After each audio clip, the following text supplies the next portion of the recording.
If you lose a life in a video game, do you want to kill someone? If you can't get through a particular stage, do you want to throw your video game system out the window? Does the thought of probably never beating a game make you cringe? If so, then RType is a game you might want to avoid. RType is considered an arcade shooter classic and is noted by many to be one of the hardest shooters ever produced. This often ridiculous difficulty level pulls you back in for more, then frustrates you until there are no more tears left. RType on the TurboGrafx is the home port of this tear-inducing shooter where you pilot the R9 battlecruiser to defend humanity against a mysterious and powerful alien life form known as Bido. Some people love RType, others despise it. I'm kind of in the middle. I used to play it in the arcade quite a bit, and as a result was always anxious to get a home version of it, but it was never my most favorite shooter in the world. The power-ups, charged up energy blast, and options available for the R9 are all pretty powerful and fun to upgrade.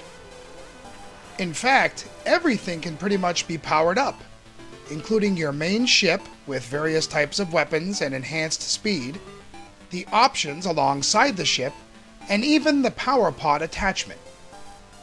This power pod acts as a weapon and shield and adds a really great strategy into the mix for defeating enemies. Learning to juggle this pod at the right time is a must. But what makes RType unique is that it is more than just a dodge and shoot everything shooter.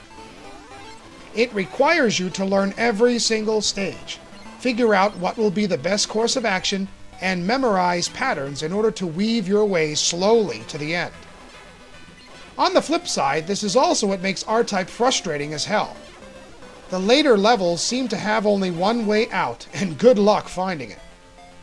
Also, when you die, you lose every single attachment and every single power-up, not to mention materialize earlier in the level.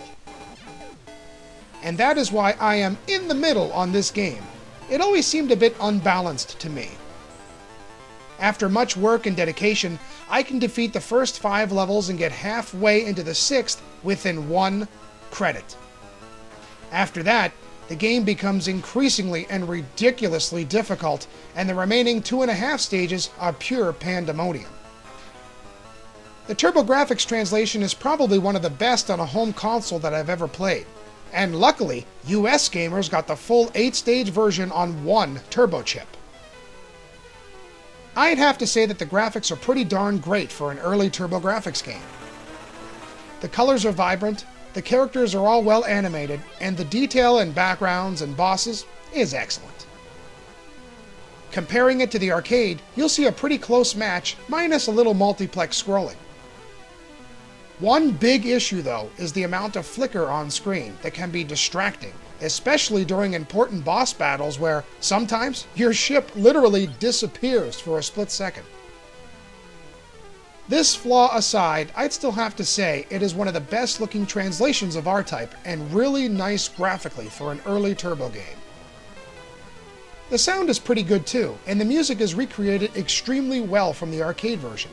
In fact, I actually think the music sounds better on the TurboGrafx than it did in the arcade. How many times can you say that? The control of the R9 ship is pretty smooth, and the slight slowdown in a few areas didn't seem to hinder the control. RType in the Turbo is pretty good, and for many, many hours, you will be trying your hardest to beat it and enjoying most of it. But toward the end of the game, you'll wish you never began. The game gives you a measly 3 credits to beat it. Yeah, right. Even with the multiple continues trick that gives you over 20 credits, it is still a workout. I played RType a lot, and have come to the conclusion that I will probably never beat the game on its default setting. I mean, check out the demo. Even the computer can't beat its own game.